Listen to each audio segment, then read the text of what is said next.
I hope that you are well and also hope that you are having a good day so far. Today we'll be doing our grade 8 English lesson on commas. And before we start with our lesson on commas, we're going to log into astudents.ca.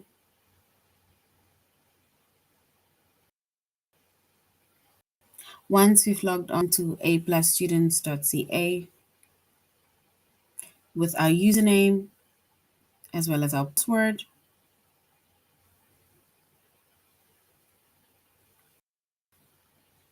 and then we're going to select the subject of Language Arts, grade 8.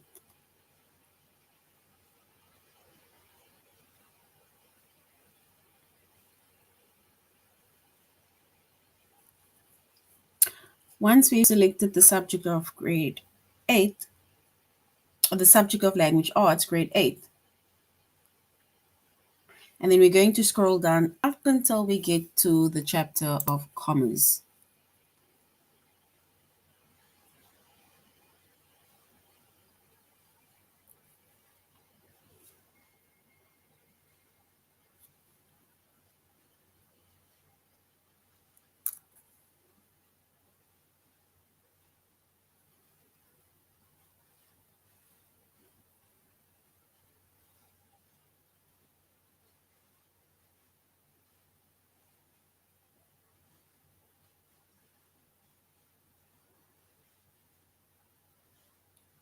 All right.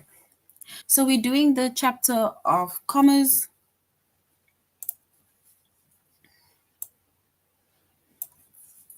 Our subject is English Language Arts, grade 8. And the lessons that we're going to be focusing on today under the chapter of commas is commas with series, dates, and places,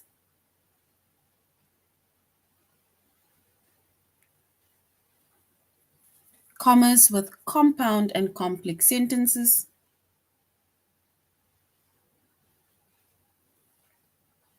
and commas with direct addresses, introductory words, interjections, and interrupters.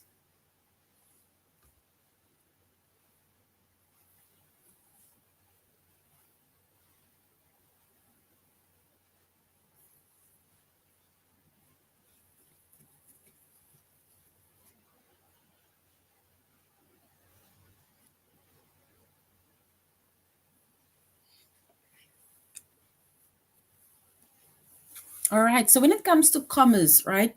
Oops. So when it comes to commas, then we use commas to separate three or more words. So we use commas to separate three or more words, phrases, or clauses within a series, right? So say, for example, you want to either list a few things and then you use a comma to separate all of those things that you are listing.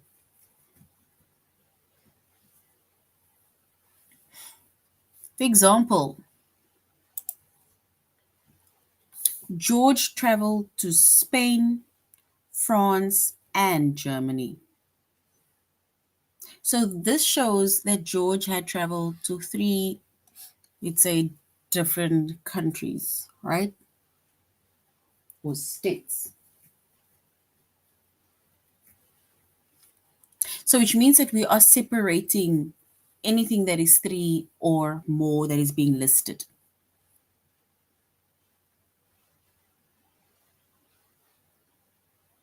So George traveled to Spain, France, and Germany.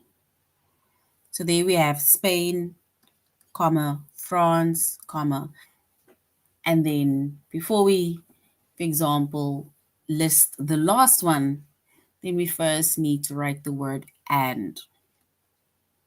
So we also write down the comma just before the word and.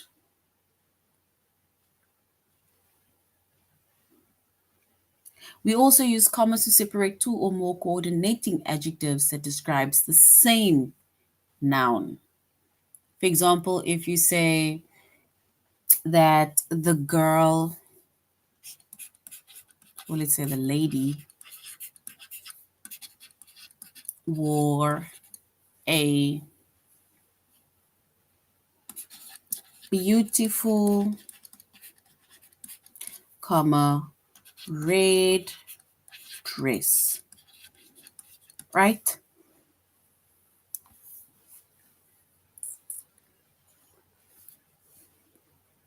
So if we want to separate two or more coordinating adjectives, right? And then we basically have to, then we also need to use a comma.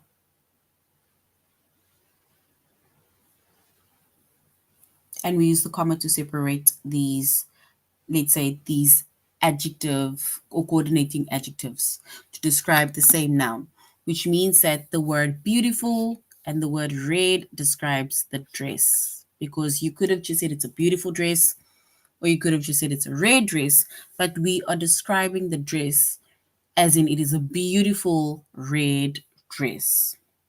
So that is two adjectives that describes the word dress. So dress is our noun, and beautiful and red is our two coordinating adjectives.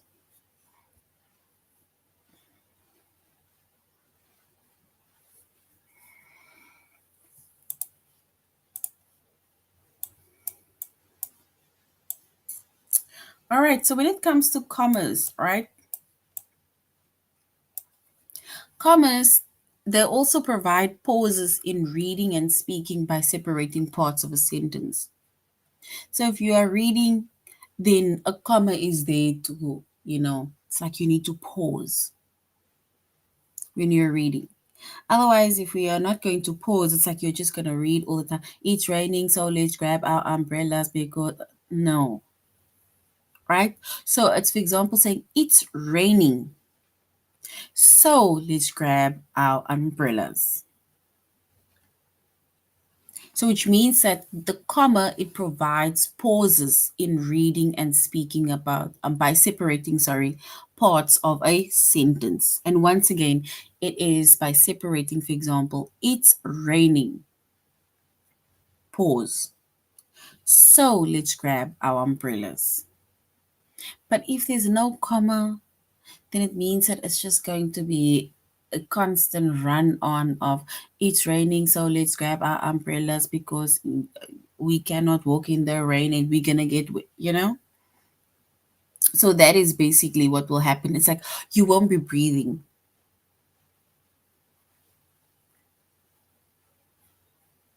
And when it comes to commas, right, and where, so basically we need to also ask ourselves, where do commas actually belong? And we just made an example of series of words or list of words, right? So in order for us to separate words in a list, this is the example, one of the examples that we also made, right? So in order to separate words in a list or in a series, right? We use the comma, for example, where we say, we will see ice, snow, and sleet. So example, there we have our comma. So we're going to see ice, comma, snow, comma, and sleet.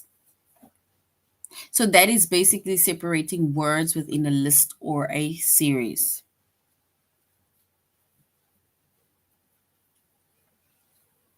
And to separate an introductory word or phrase from the rest of the sentence, right? So to separate an introductory word or phrase from the rest of the sentence, right? We, for example, say, next, we will go skiing. You could have said, we will go skiing next, but we are almost like separating an introductory word, right? Within a phrase or a sentence. So if example saying next, we will go skiing. It's the same like this example that we made over here where we said it's raining, comma. So let's grab our umbrellas.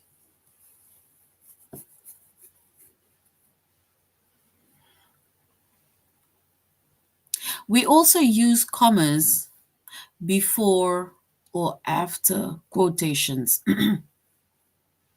So we use a comma before or after quotations.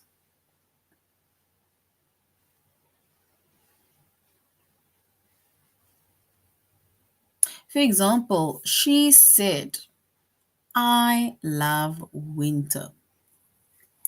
She said, comma, I love winter.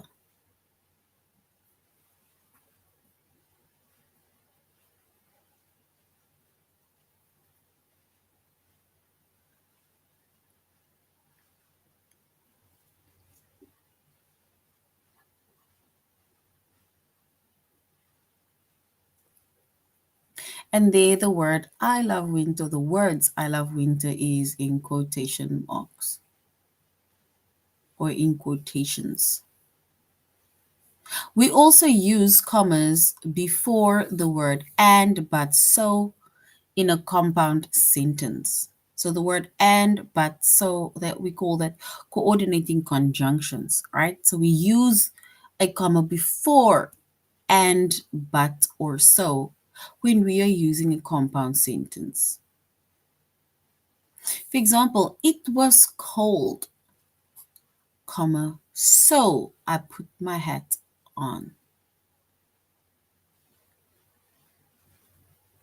So compound sentence is like where you have two simple sentences that is joined by a coordinating conjunction, which is either and, but, or so.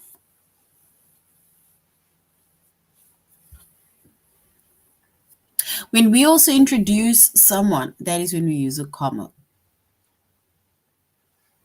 For example, my dog, Boo, loves to roll in the snow.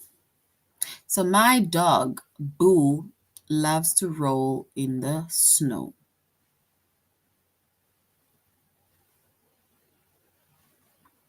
Also, when you're addressing someone, that is when we use a comma. For example, let's go ice skating, comma, dad, because you're introducing dad, right? You're talking to dad. Sorry, addressing dad, for example. Or let's go ice skating, mom, for example. And also, we use commas when we separate a city as well as a state. For example, it's very windy in Chicago, Illinois.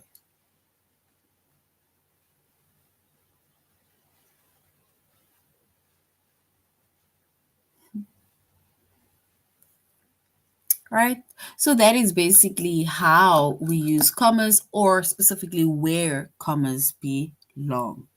Right? So there's different and many ways in which we use commas, which is in series to separate lists, or let's say to separate words, whether it's in a list or in a series, to separate an introductory word or phrase from the rest of the sentence. We also use a comma before and after quotations, before the word and, but, so within a compound sentence. We use a comma to introduce someone, to address someone, and to separate a city as well as a state. That is when we use a comma.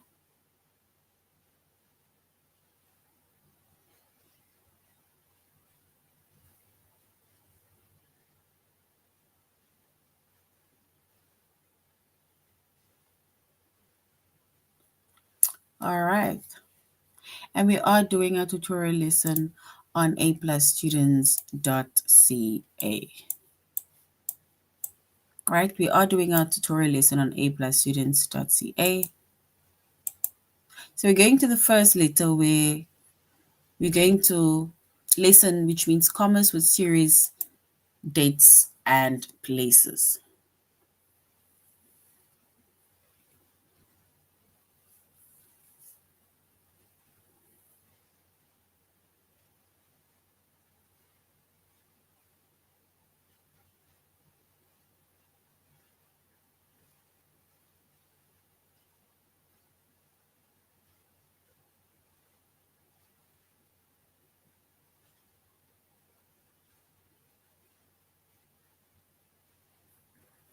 All right. So when it comes to commas, right, we said we use commas to separate three or more items within a series. So that's basically when you're listing things, right? And we put a comma each item in a list except the last one. Before the last one, we, for example, write a comma and the word and. Then we write the last word either within that series or the list. And the last comma in the list right before the coordinating conjunction is called an Oxford comma or series altogether.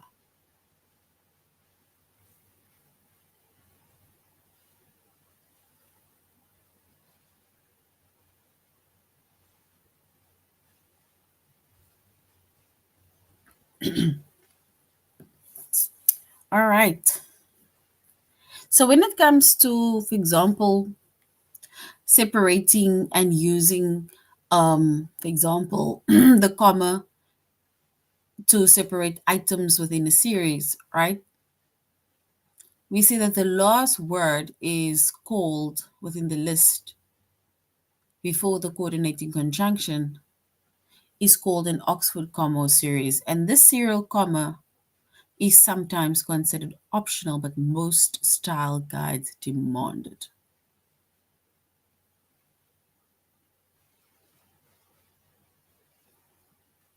For example,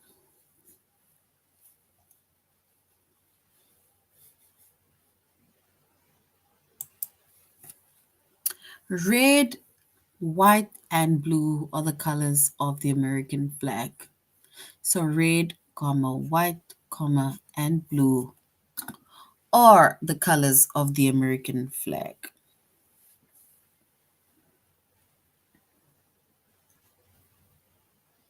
And expressions that consist of pairs of words such as thunder and lightning, bread and butter are generally treated as single items.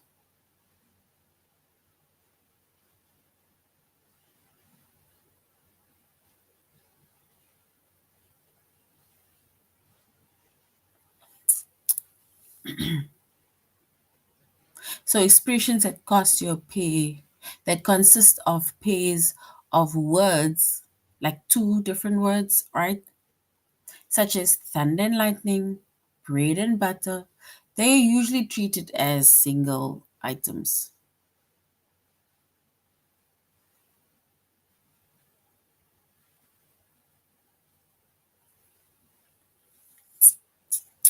All right, and if we look at an example of this, it says college costs typically include tuition, room, and board. So room and board and textbooks.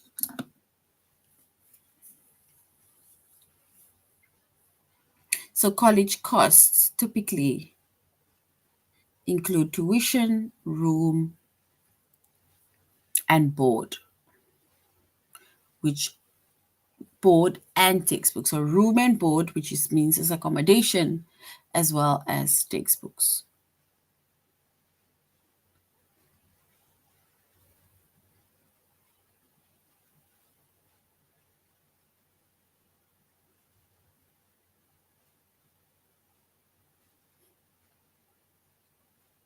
All right.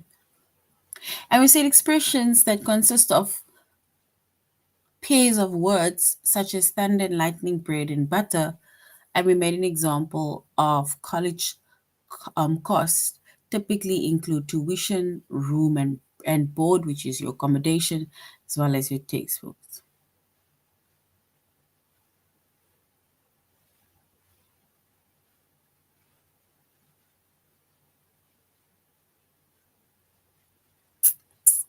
All right. Now we're going into it says in dates with a day and a year, right? So if we write, for example, the day and the year, right? This is not dates as in writing the a calendar word or something, or letters or numbers or something. It says in dates with a day and a number, use a comma after the day.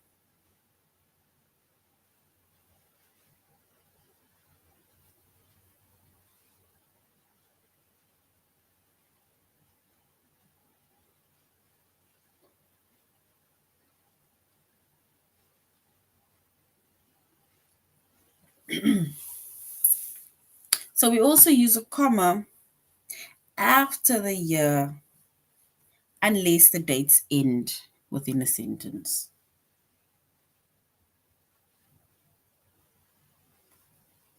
For example, January 1, 2001 was the first day of this century. Mahatma Gandhi was born on October 2, 1869.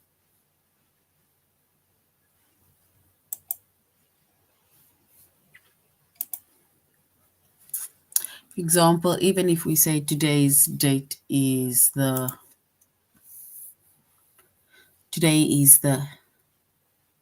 we say we first write down the month, which is January.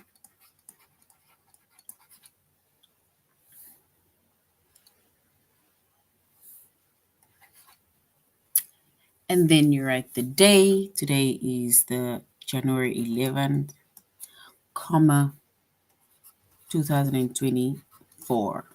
So that is basically how we write a specific date. You first write the month,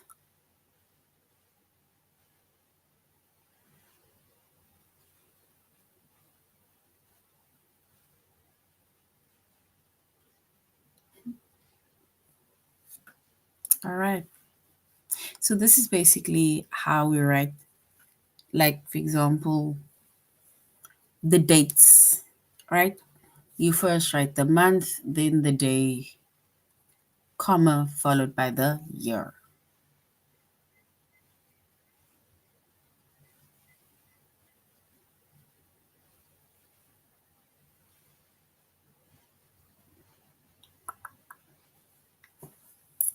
All right. So we see that when the name,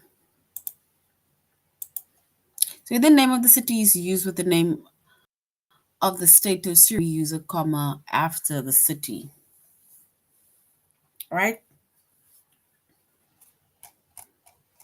All right. Now let's go to our test.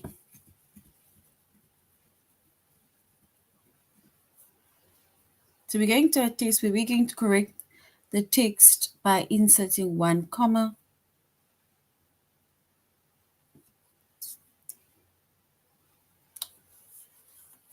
So Charles Dickens' A Christmas Carol, the classic story featuring Ebenezer Scrooge, was published on December 17, 1843.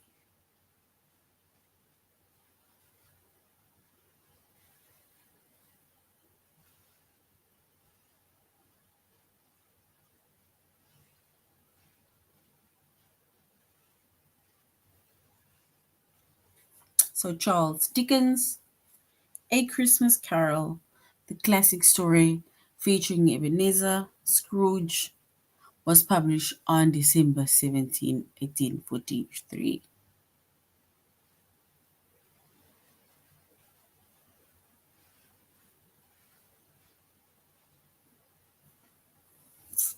So if we correct the text by inserting one comma,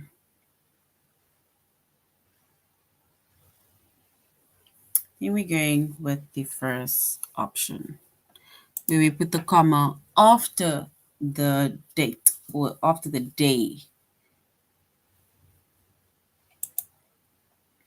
And the first option is correct. In 1900, Carrie Nation, an anti-alcohol crusader, attacked a bar in Wichita, Kansas, and wound up in jail.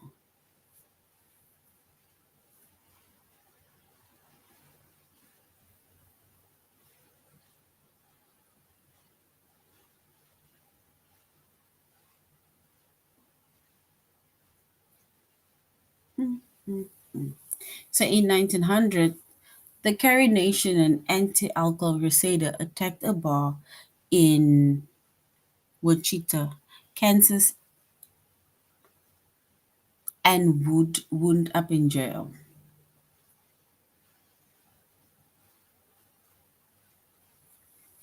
So we now need to put the comma in its correct place, right?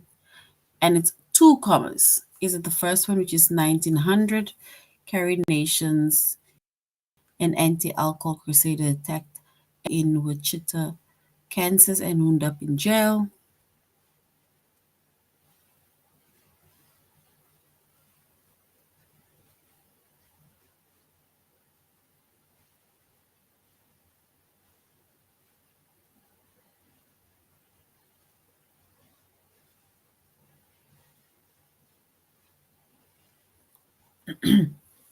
And if we choose two, or we fix two commas, right? It says in 1900, the Carrie Nation anti-alcohol crusaders attacked the bar in Wichita, Kansas, and would end up in jail. And if we choose the correct one, we'll choose the first one.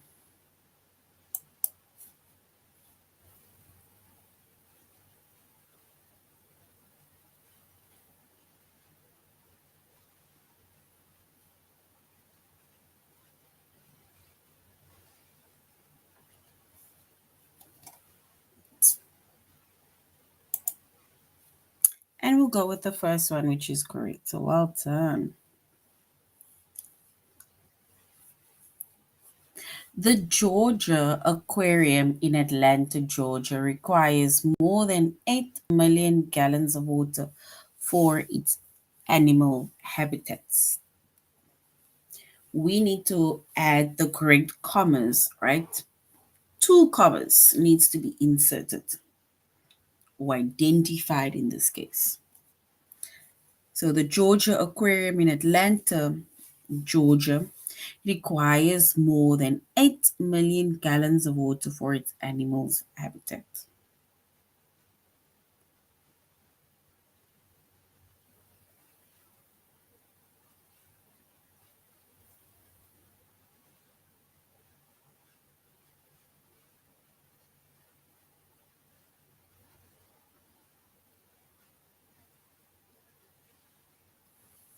So if we choose to basically insert the two commas, we'll insert it by the first option. Atlanta, comma, Georgia, comma. And that is our answer, which is the first one is correct.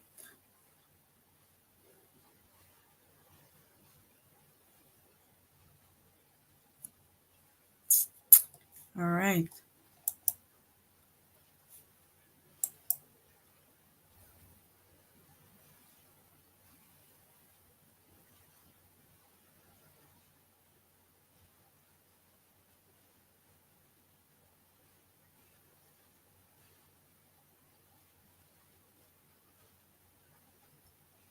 So we need to correct the text by inserting one comma.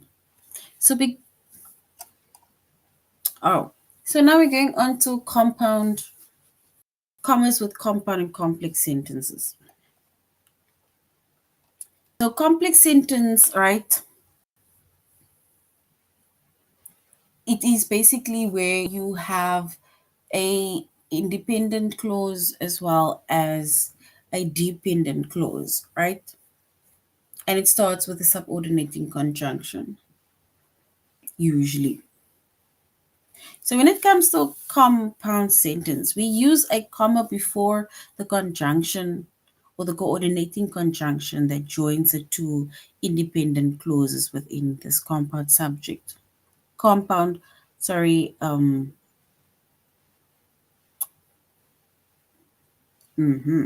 compound, let's say clauses, right?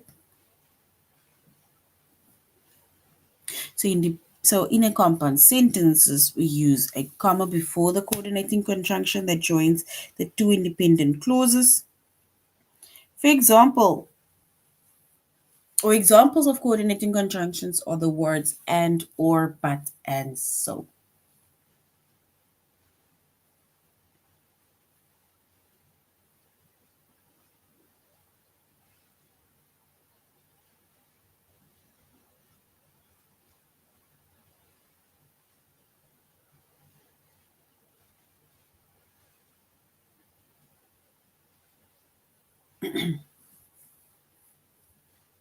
When it comes to complex sentence, right? So compound sentence, it uses a comma before a coordinating conjunction that joins the two independent clauses, such as and, or, but, and so. And then in a complex sentence, right, if a dependent clause comes before an independent clause, we use a comma after the dependent clause. An independent clause is the one that starts with a subordinating conjunction such as after, although, as, because, before, if, since, unless, until, when, or while. Right? So that is a complex sentence. Now let's go to our test.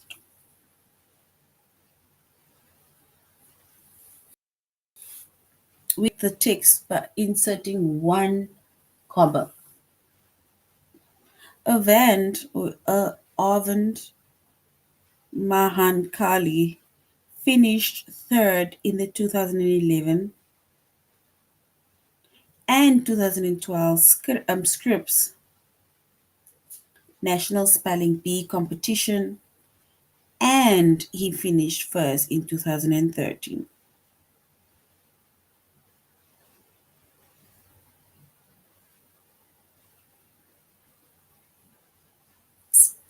Right? So we need to choose the correct answer. And the correct answer will be this is a compound sentence, right?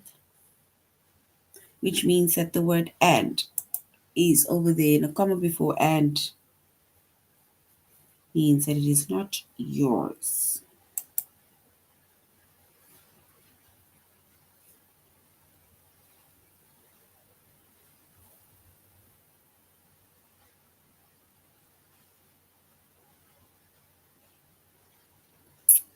All right. So the next one says we need to correct the text by selecting or inserting one comma. If Ellie if Ellie is named a finalist in the Bake Off, she'll win a trip to Nashville and a chance at the $1 million grand prize.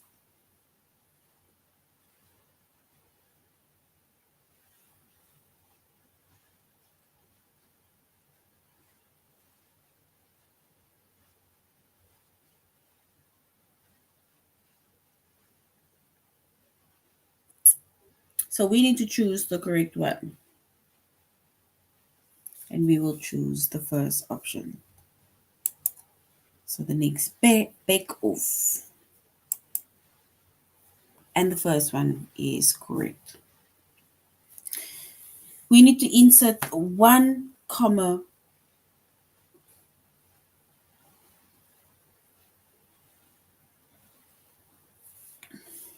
So too many take up coaching. Tom may take up coaching after he retires from basketball, or he might simply spend more time with his family.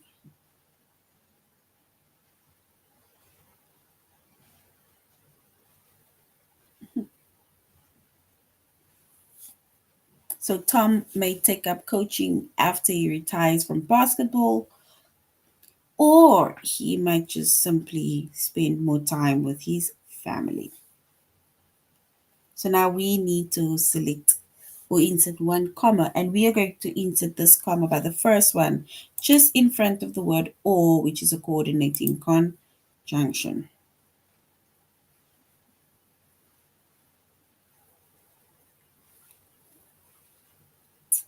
Before or because the city was experiencing dangerously low temperatures, officials warned residents to stay inside.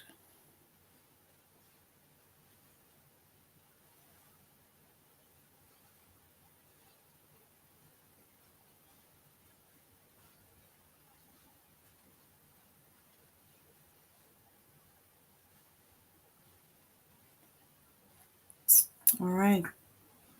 So, because the city was experiencing dangerously low temperatures, officials warned residents to stay inside, which means that we're going to choose the first option. Here we're going to put a comma after temperatures. It's like taking a break, a pause. Yes, well done. Now we're going to use commas with direct addresses, introductory words, interjections, and interrupters. And we use a pair of commas around as usual, which is an interrupter.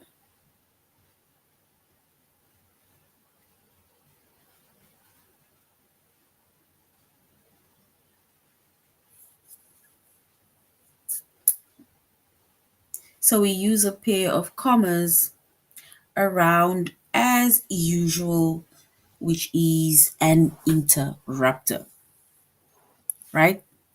So for example, Ezra was, comma, as usual, comma, being too loud. So I asked him to talk more quietly.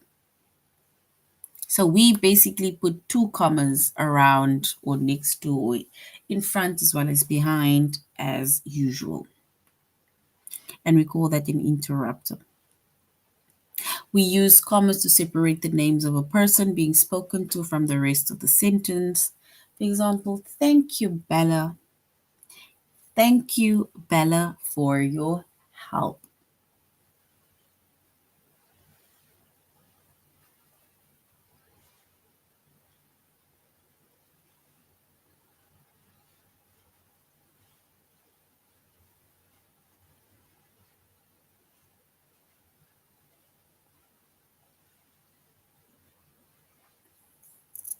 So we also use a comma after words like yes, no, well. And there's also other words, many other words that we can use a comma after, right? When they are followed by a complete sentence. Like, for example, yes, I will go to church. Or no, I will not go to the park, for example. And here we also have more example, which is yes, that's great. But we put a comma first after the word yes. We also use a comma after a mild interjection, and it'd be like, oh, what a stunning sunset.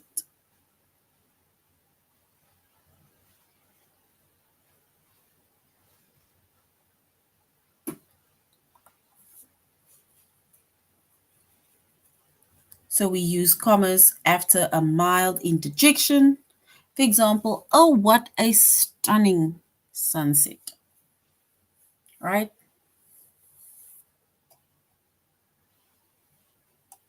And we see that we use commas around interrupters, which are word, phrase, or clause that adds additional non-essential information to the sentence.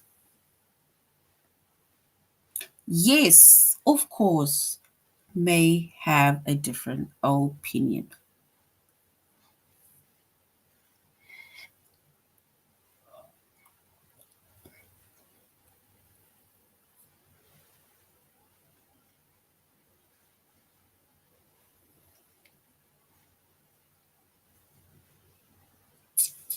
All right. So if we look at this one, it says Ezra was, as usual, being too loud. So I asked him to talk more quietly.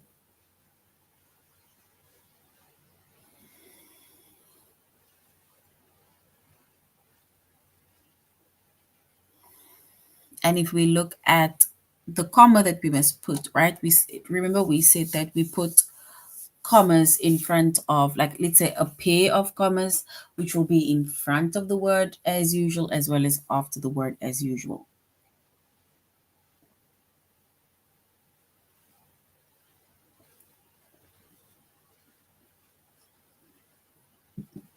So we will then say, for example,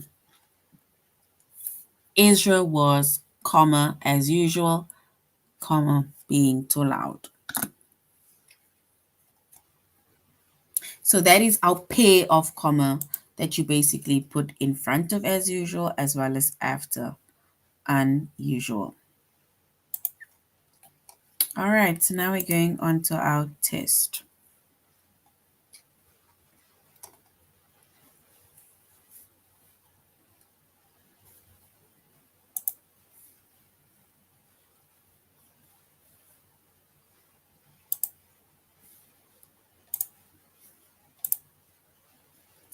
All right, don't know what's happening. All right, so let's see, because it's not, we need to basically choose the correct part in with direct addresses or introductory words or interjections or interrupters, right? So Mr. Wilkinson, comma, though he tends to exaggerate, so I'm not sure that I entirely believe his story. So we need to choose the correct commas or the correct sentence where the correct commas was placed. Mr. Wilkinson, though tends to exaggerate, so I'm not sure that I entirely believe his story.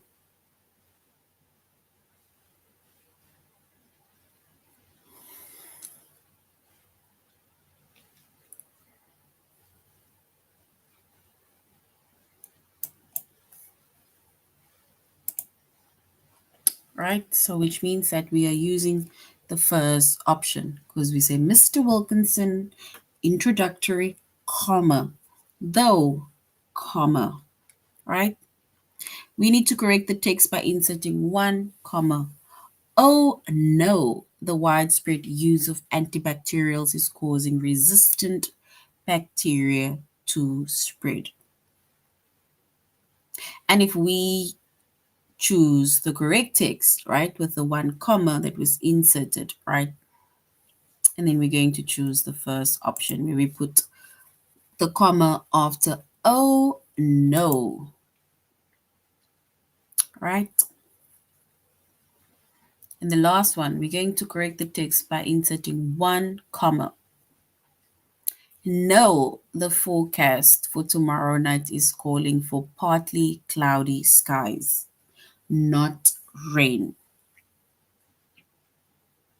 which means that we need to choose the first option because remember we are putting the comma after the word no, either oh no or no. So we either put a comma after no or comma after yes. All right. So that is now the end of our lesson on commas. And we said we have commas with series, dates, and places.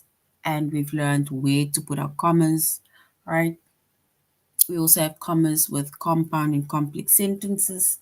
And we usually, when it comes to compound sentences, we put a comma before the conjunction and, but, or, so to join the two independent clauses, right?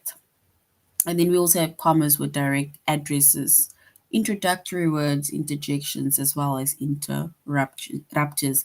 And we basically showed where to insert the commas when it comes to addresses, introductory words, interjections, as well as interrupters. All right, grade 8, that is the end of our lesson on commas. Thank you for joining the class, and I really hope you're going to have a good evening further. Goodbye.